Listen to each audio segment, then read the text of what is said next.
Hello friends, நாம் இன்றைக்கி இந்த வீடியோவில் கத்திரிக்காய் பற்றி தான் பார்க்க போகிறோம். பொதுவாக கத்திரிக்காய்னாலே எல்லாருக்கும் ஞாபகத்துக்கு வர்றது பச்சை கலரும் ஊதா கலரும் தான்.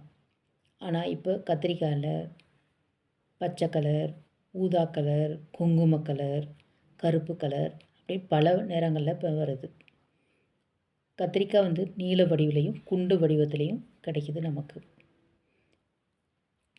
கத்திரிக்காய் பொதுவாக குழந்தைகளுக்குனாலே சுத்தமாக பிடிக்கிறதில்ல, சாப்பிடவே மாட்றாங்க. ஆனால் அவங்களுக்கு தெரிய மாட்டேங்குது அதில் எவ்வளோ நல்ல விஷயங்கள் நிறைஞ்சிருக்குன்றது.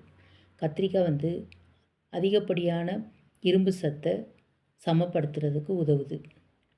கத்திரிக்காய் நம்ம உடம்புல அதிகப்படியான கொழுப்பை கரைக்கிறதுக்கும் உதவுது. உடம்புல யாருக்காவது சொறி சிரங்கு புண்ணு இருக்கவங்க இந்த காயை கொஞ்சம் சாப்பிட்றத தவிர்க்கிறது நல்லது. இது ஒரு சூடு தரும் காய் தான் நமக்கு. அதனால் கொஞ்சம் நம்ம அரிப்பு ஏதாவது புண்ணு இருந்தாலே அது கொஞ்சம் அரிப்பு உண்டு பண்ணி கொஞ்சம் அந்த புண்ணு ஆறுறதுக்கு ரொம்ப நாள் எடுக்கும். கத்திரிக்காய் டேஸ்ட்டு பயங்கரமாக இருக்கும். அது சாப்பிட்டா தான் தெரியும். ஆக்சுவலாக எனக்கே கத்திரிக்காய்னாலே சுத்தமாக பிடிக்காம தான் இருந்தது.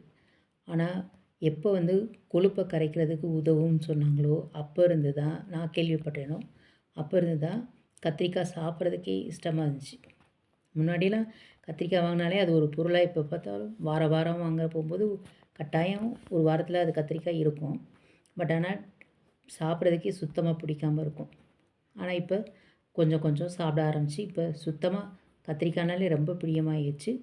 எப்போனாலும் நமக்கு சாப்பிட்டா தான் நல்லது, உடம்பு குறையும் அப்படின்ற அளவுக்கு இன்ட்ரெஸ்ட்டாக போயிடுச்சு.